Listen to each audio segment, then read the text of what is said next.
This is legit the best carrot cake you'll ever have. I got the recipe at a party when I was at Syracuse University, and I've been making it ever since. I'm telling you, this is a keeper.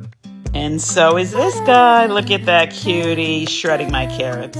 Okay, we're going to start out by blending a couple cups of sugar and some vegetable oils until it's well combined, just like that.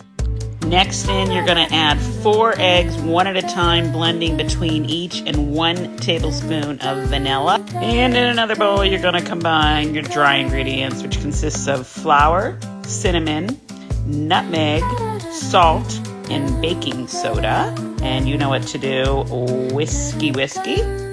Set that aside. In one more bowl, you're going to combine raisins, walnuts, chopped dates, and a couple tablespoons of that dry ingredient mixture and give it a mix. Then you're going to add your dry ingredients into your wet ingredients, and you know what to do, mixy. Next in go all those carrots that my hubby grated, along with a can of crushed pineapple and some flaked coconut.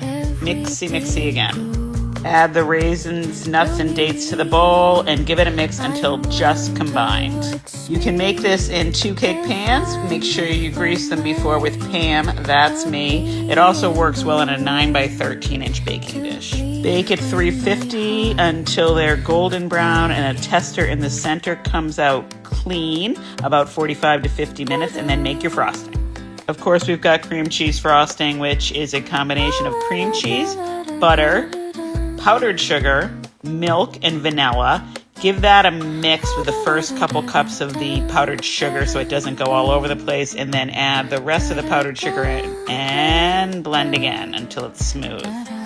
When your cakes are completely cool, and I mean completely, you're going to put a little glue on the bottom. That's the frosting of a dish so the cake doesn't slide around.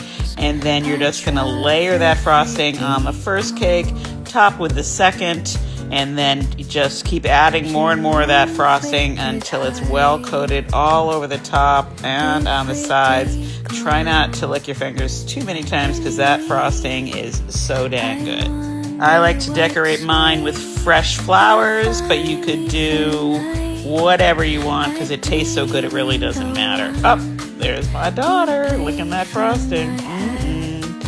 Cut that beauty into slices and devour. It's so moist and so delicious. It's won competitions, and everyone that tries it absolutely loves it. Get the full recipe in the caption and follow me for more deliciousness.